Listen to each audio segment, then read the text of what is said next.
1947 में देश को आज़ादी मिली, लेकिन बात करते हैं बैटल ऑफ पलासी या बैटल ऑफ बक्सर की, 1757 या 1764 में हुई थी। जब से हम मानते हैं कि अंग्रेज़ों की पैरामाउंटेंसी एक्चुअली शुरू हुई थी, तो जब 1947 में हमें आज़ादी मिली तो अंग्रेज़ों ने सीधा बोल दिया कि पैरामाउंटेंसी डिक्लाइन हो गई है, हम आपको वैसे छोड़ के जा रहे हैं जैसे हमने आपको कैप्चर करना शुरू किया था 1757 या 1764 के टाइम के हिसाब से। मतलब जैसे प्रिंसली स्टेट्स है वैसे हम कोई एडमिनिस्ट्रेटिव सिस्टम एस्टैब्लिश करके नहीं जा रहे हैं। तो उस टाइम पे जो देश के बड़े नेता थे उनको लग रहा था कि तो क्योस क्रिएट हो जाएगा बहुत ज़्यादा, लेकिन उस टाइम पर एक शख्स थे, वो थे सरदार पटेल, जिन्होंने ये कहा कि ऐसा हमारे लिए एक अवसर भी पैदा हो सकता है, क्योंकि हम क्या कर सकते हैं कि देश को एक नई तरीके से बना सकते हैं, प्रिंसली स्टेट्स को एक साथ जोड़ के एक नया देश बना सकते हैं, यूनाइट कर सकते हैं पूरी प्रिंसली स्टेट्स को और भारत को अखंड भारत की तरह बना सकते हैं। लेकिन इसको करने में बहुत सारी चुनौतियां आने वाली थी और उन चुनौतियों का सामना सरदार पटेल ने किया। कैसे किया इस वीडियो में देखेंगे। आज की वीडियो हमारी यूनियन एंड टेरिटरीज जो इंडियन पॉलिटी सीरीज़ है उसकी एक वीडियो है, जिसमें हम evolution of states and union territories को पढ़ेंगे। इसमें पहले देखते हैं इंटीग्रेशन ऑफ प्रिंसली स्टेट्स कैसे किया गया। तो इंडिपेंडेंस के टाइम पे हमारे पास इंडिया में दो मेन टाइप की कैटेगरीज थी, पॉलिटिकल यूनिट्स थी, जिनमें एक का नाम था ब्रिटिश प्रोविंसेस, मतलब वो जहाँ पर ब्रिटिश गवर्नमेंट डायरेक्ट कंट्रोल में थी, डायरेक्ट रूल कर रही थी उस एरिया को, और दूसरी थी प्रिंसली स्टेट्स। 1857 में जो विद्रोह हुआ था उसमें अंग्रेज़ ये समझ गए थे कि हम इन पे ज़्यादा अत्याचार, इनके ज़्यादा कल्चर में इंटरफेयर नहीं कर सकते, इन पे ज़्यादा अत्याचार नहीं कर सकते। तो उन्होंने क्या करना शुरू किया था कि जो भी कंट्रोल करना है एरिया को वो प्रिंस करेंगे, जो भी राजा रजवाड़े हैं वो कंट्रोल करो, उनको प्रिंसली स्टेट्स बोलो, बस हमें हमारा टैक्स, हमारा जो भी हम मांगेंगे वो मिलना चाहिए, और हम 2 ऑफिसर्स आपके कोर्ट में होने चाहिए। तो एक्चुअली में ब्रिटिश रूल कर रहे हैं, लेकिन प्रिंसली स्टेट्स में प्रिंस को बोला हुआ है कि आप रूल करो पर हमारे बिहाफ में, राइट। तो वो थे प्रिंसली स्टेट्स जो ब्रिटिश पैरामाउंटेंसी के अंडर या ब्रिटिश क्राउन के अंडर काम कर रहे हैं। तो 1947 में देश आज़ाद हो गया, इंडिया पाकिस्तान 2 अलग अलग डोमिनियंस बन गए, और जो भी प्रिंसली स्टेट्स थी उनको 3 ऑप्शंस मिले थे। जब हमने शुरू में पॉलिटी की सीरीज़ में पढ़ा था तो हमने ये पढ़ा था कि जो इंडिपेंडेंस एक्ट आता है 1947 को, उसमें जो सबसे ख़राब बात थी वो यही थी कि उसमें बोल दिया गया था कि जो भी प्रिंसली स्टेट्स हैं उनके पास 3 ऑप्शन है। वो या तो चाहे तो इंडिया को ज्वाइन कर सकते हैं, चाहे तो पाकिस्तान को ज्वाइन कर सकते हैं, या फिर इंडिपेंडेंट भी रह सकते हैं, ये उनकी अपनी मर्जी है। अब ये सब बोलने के बाद भी सरदार पटेल के लिए इस देश को यूनाइटेड करना कितना मुश्किल रहा होगा ये हम अब समझते हैं। तो उस टाइम लगभग 552 प्रिंसली स्टेट्स थी, तो इंडिया की जियोग्राफिकल बाउंड्री में सिचुएटेड थी, जिसमें से 549 ने धीरे धीरे इंडिया को ज्वाइन कर लिया, लेकिन 3 तो बिल्कुल अड़ गई, और वो कौन सी थी? हैदराबाद, जूनागढ़ और कश्मीर। सबको एक साथ जोड़ने के लिए सरदार पटेल और उनके सेक्रेटरी वीपी मेनन ने एक इंस्ट्रूमेंट ऑफ असेशन बनाया था, जिसको सब प्रिंसली स्टेट्स को साइन करना था। तो क्या था ये इंस्ट्रूमेंट ऑफ एक्सेशन? ये देखिए, इसमें 3 चीज़ें थी, डिफेंस, एक्सटर्नल अफेयर्स और कम्युनिकेशन। मतलब जो भी प्रिंसली स्टेट इसको साइन करती वो अपने डिफेंस के लिए, अपने एक्सटर्नल अफेयर्स के लिए और अपनी कम्युनिकेशन के लिए इंडिया पर डिपेंडेंट हो जाती। और ये तीनों फैक्टर ऐसे थे जो पूरी के पूरे प्रिंसली स्टेट्स को इंडिया में मर्ज कर सकते थे, मिला सकते थे। और वो कैसे? डिफेंस यानी कोई भी सेना जो भी होगी वो इंडिया की होगी उस टेरिटरी में। एक्सटर्नल अफेयर्स मतलब जितनी भी बड़ी बड़ी ऑर्गेनाइजेशंस हैं, इंटरनेशनल ऑर्गेनाइजेशंस हैं, या जो भी इंटरनेशनल अफेयर्स हैं उसके लिए अब वो इंडिया पर डिपेंड होंगे। और तीसरी इंपॉर्टेंट बात है कम्युनिकेशन। अभी कम्युनिकेशन एक वर्ड नहीं है, इसमें सब कुछ है, railways, transportation, media, shipping, Airways, navigation, everything. और कम्युनिकेशन की वजह से प्रिंसली स्टेट्स अब मर्ज हो जाएंगी धीरे धीरे करके, क्योंकि वो इंस्ट्रूमेंट ऑफ एक्सेशन को साइन करना शुरू कर देंगी। धीरे धीरे सब प्रिंसली स्टेट्स ने इंस्ट्रूमेंट ऑफ एक्सेशन को साइन करना शुरू किया। सरदार पटेल उस टाइम ऑलमोस्ट सभी लीडर्स से या प्रिंसली स्टेट्स के जितने भी राजा थे उनसे मिले। उड़ीसा के इतने छोटे, उड़ीसा वाले एरिया में बहुत छोटे छोटे एरिया में बहुत सारे छोटे छोटे प्रिंसली स्टेट्स थे, उनसे मिले, उनको समझाया। भोपाल, जोधपुर, ट्रैवनकोर एंड एवरीवन, उन्होंने बहुत मेहनत करी और फिर इंडिया को यूनाइट करने की कोशिश करी। कुछ को मनाने में परेशानी हुई। जैसे हम बात करते हैं जोधपुर की, तो जोधपुर एक ऐसा एरिया है, वो चाहते थे कि उनको पोर्ट का एक्सेस मिले, तो पाकिस्तान वाले उनको ऑफर कर रहे थे कि आपको कराची पोर्ट का एक्सेस दे देंगे। तो वहाँ पर जो भी उस टाइम पे प्रिंस थे, प्रिंस हनवंत सिंह, तो उन्होंने बोला ठीक है कराची पोर्ट मिलेगा तो हम कर लेंगे। लेकिन उस टाइम पर सरदार पटेल को जब भी बात की पता चला तो सरदार पटेल ने बोला कि हम आपको कच्छ वाले पोर्ट का एक्सेस दे देंगे। तो हमारे लिए ये जोधपुर बहुत ज़्यादा इंपॉर्टेंट था, क्योंकि आप ये लोकेशन के हिसाब से देख पा रहे हैं कि एक तरफ जैसलमेर है, एक तरफ बीकानेर है। अगर ये जोधपुर पाकिस्तान के साथ जाएगा तो ये वाला एरिया भी तो फ्यूचर में जा सकता है ना, तो जोधपुर वॉज वेरी इंपॉर्टेंट। फिर बात करते हैं भोपाल की। भोपाल ऑलमोस्ट सबसे एंड में उसने साइन किया था इंस्ट्रूमेंट ऑफ एक्सेशन, क्योंकि उस टाइम पर वहाँ पर क्या था, ये चाहते थे कि एक इंडिपेंडेंट स्टेट बना रहे भोपाल, क्योंकि भोपाल के पास ये था अभी।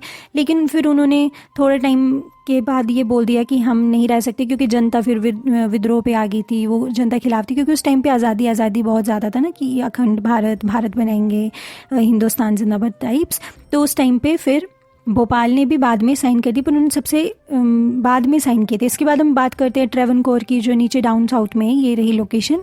तो इसमें जो सीपी रामास्वामी थे वो उस टाइम पे ब्रिटेन की बातों में थे। उस टाइम पे कुछ मिनरल्स थे जो यहाँ पर पाए जाते थे, जो चाहते थे, ब्रिटेन चाहता था कि वो मिनरल्स जो थे वो उनको मिलें, तो इसलिए वो उनकी बातों में थे। तो और ये बहुत इंपॉर्टेंट लोकेशन है, क्योंकि आप देख पा रहे हैं कि ये कितना समंदर का एक्सेस है, मैरीटाइम बाउंड्री बहुत ज़्यादा है यहाँ पर, ठीक है। लेकिन उसके बाद क्योस आ गया, इंटरनल डिस्टर्बेंस शुरू हो गई इनके राज्य में, और फिर बाद में इन्होंने इंडिया के साथ साइन कर दिया इंस्ट्रूमेंट ऑफ एक्सेशन। तो धीरे धीरे 552 प्रिंसली स्टेट्स में से 549 ने ज्वाइन कर लिया इंडियन प्रिंसली स्टेट को। अब बचती हैं 3, हैदराबाद, कश्मीर और जूनागढ़। पहले बात करते हैं हैदराबाद की। हैदराबाद में उस टाइम पे थे निज़ाम, और उनका था सबसे बड़ा खजाना, उनकी बहुत ज़्यादा बड़ा घराना। उनका नाम था मीर उस्मान अली खान, और वो चाहते थे कि हैदराबाद एक इंडिपेंडेंट स्टेट बना रहे। वो कहते ये थे कि ना हम पाकिस्तान के साइड हैं, ना हम इंडिया के साइड हैं, हम एक न्यूट्रल स्टेट हैं, पर वो पाकिस्तान के इन्फ्लुएंस में थे। ये बात का पता चलता है क्योंकि उन्होंने मोहम्मद अली जिन्ना को लेटर्स लिखे, उन्होंने ब्रिटिश पीएम को भी लेटर लिखा था कि वो कॉमनवेल्थ का पार्ट बनना चाहते हैं, बट वो एक इंडिपेंडेंट नेशन के रूप में एस्टैब्लिश नहीं हुए थे, इसलिए उन्होंने इस बात को ठुकरा दिया। उन्होंने और भी इंटरनेशनल ऑर्गेनाइजेशंस में भेजा था कि हमें भी पार्ट बनाया जाए, हम एक इंडिपेंडेंट नेशन है, पर ऐसा नहीं हुआ। फिर इंडिया और उनके बीच में एक स्टैंड स्टिल एग्रीमेंट साइन हो गया था कि कुछ टाइम तक हम कुछ नहीं करते हैं, कोई युद्ध नहीं, कुछ नहीं, लेकिन ये ज़्यादा चला नहीं। सरदार पटेल के लिए बहुत इंपॉर्टेंट था। सरदार पटेल कहते थे कि ये बिल्कुल बीचों बीच है, और ये इंटरनल सिक्योरिटी के लिए भी बहुत इम्पॉर्टेंट है इंडिया की, और ये ऐसा है जैसे कैंसर की तरह इंडिया के लिए, अगर ये अलग स्टेट बना रहता है, क्योंकि ये मुस्लिम है, हिंदू मेजॉरिटी एरिया, लेकिन मुस्लिम्स बहुत ज़्यादा कंट्रोल कर रहे हैं इसको, और जो जनता है वो चाहती है कि वो इंडिया के साथ जाएं। इसके अलावा एक और बात थी, वहाँ पर हैदराबाद की अपनी एक आर्मी भी थी। हैदराबाद एक ऐसा स्टेट था जिसके पास अपनी आर्मी थी, अपनी रेल थी, अपनी पोस्ट सर्विसेज थी, तो हैदराबाद एक अलग स्टेट के रूप में रह सकता था। तो उनकी जो सेना थी उसका नाम था रज़ाकार्स। तो रज़ाकार आर्मी जो थी ये चाहती थी कि ये स्टेट एक मोनार्की की तरह रहे, एस्टैब्लिश हो। तो एक टाइम पे जब निज़ाम ने सोचा भी था कि वो इंडिया में हम मर्ज हो जाते, तो जो रज़ाकार्स थी उसके जो हेड थे, रिजवी थे उनका नाम, वो क्या चाहते थे कि वो चाहते थे कि नहीं, ऐसा नहीं होना चाहिए, हम एक इंडिपेंडेंट स्टेट की तरह रहेंगे।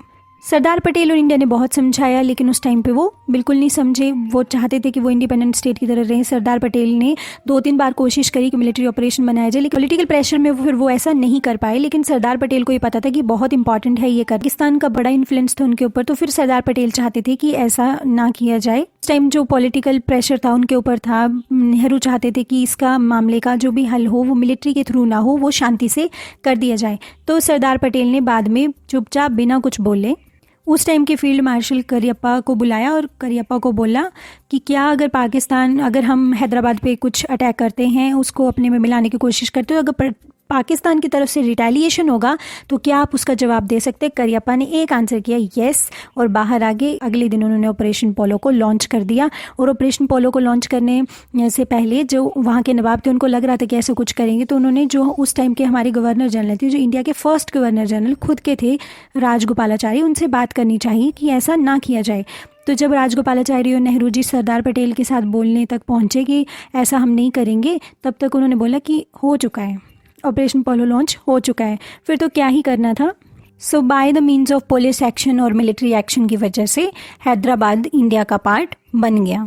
फिर बात करते हैं गुजरात के इस एरिया जिसको हम बोलते हैं जूनागढ़। जूनागढ़ में 80% हिंदू थे। ये गुजरात का एरिया है, सौराष्ट्र वाला एरिया है। तो वहाँ पर जो नवाब थे उस टाइम पे वो चाहते थे कि जूनागढ़ जो है वो पाकिस्तान का पार्ट बना रहे, लेकिन वहाँ पर क्योंकि हिंदू मेजॉरिटी में थे तो उस टाइम पे देश में भी भारत भारत भारत की बात हो रही है, तो लोग नहीं चाहते थे, लोग बिल्कुल नहीं चाहते थे कि वो पाकिस्तान का पार्ट बने, वो चाहते थे कि वो इंडिया का ही पार्ट रहें। तो उस टाइम पर क्या हुआ कि ये जो जूनागढ़ के आसपास के एरिया में, मतलब जूनागढ़ का ही जो कुछ 2 छोटे छोटे एरियाज़ थे, इनको सरदार पटेल और वीपी मेनन और उनकी टीम ने मना लिया कि आप इंडिया में शामिल हो जाओ।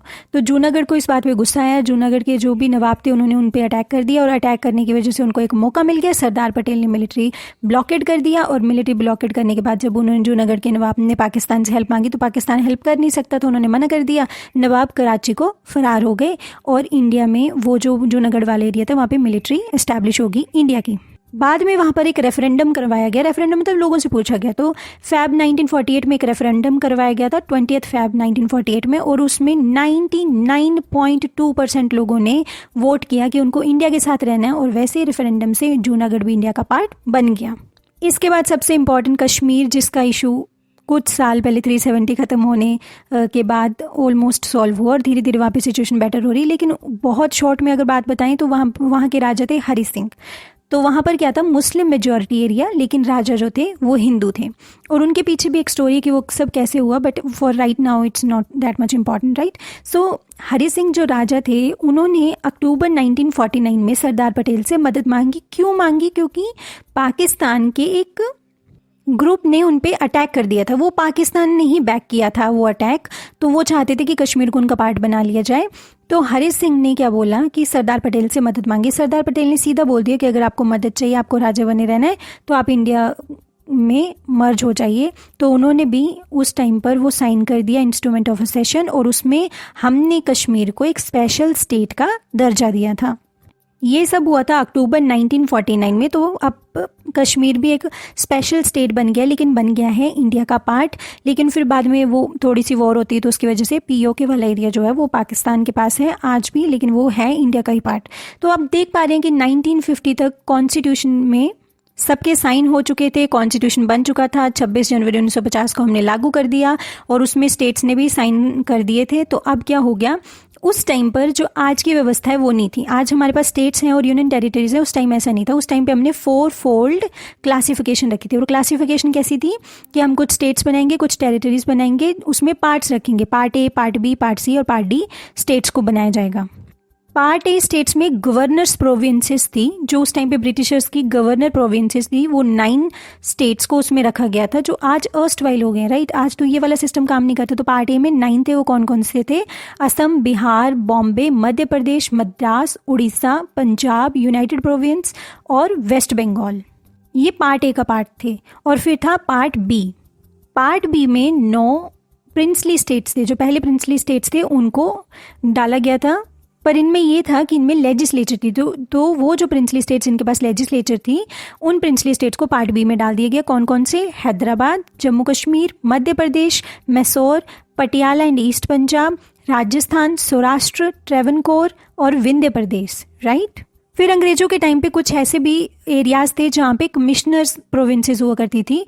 तो ब्रिटिश इंडिया के टाइम पे ऐसा होता था, तो उनको हमने पार्ट सी स्टेट्स में रख दिया। जैसे अजमेर हो गया, भोपाल, बिलासपुर, कोच बिहार, कुर्ग, दिल्ली, हिमाचल प्रदेश, कच्छ, मणिपुर, त्रिपुरा, ये सब आगे पार्ट सी स्टेट का पार्ट आगे। और फिर हमारे पास एक यूनियन टेरिटरी भी थी, वो कौन सी थी? जो आज यूनियन टेरिटरी है, उसको हमने पार्ट डी का पार्ट रखा, वो थी अंडमान एंड निकोबार आइलैंड्स। तो इस वीडियो में हमने देखा कि हमने कैसे प्रिंसली स्टेट्स को ज्वाइन किया, और प्रिंसली स्टेट को ज्वाइन करके फिर कॉन्स्टिट्यूशन में 4 फोल्ड क्लासिफिकेशन डाल दी गई। अब ये 4 फोल्ड क्लासिफिकेशन बाद में चल के खत्म हो जाएगी, और ये कैसे खत्म होगी हम देखेंगे नेक्स्ट वीडियोज़ में, और प्रेजेंट सिस्टम कैसे आएगा वो भी हम नेक्स्ट वीडियोज़ में देखेंगे। So till now, thank you so much.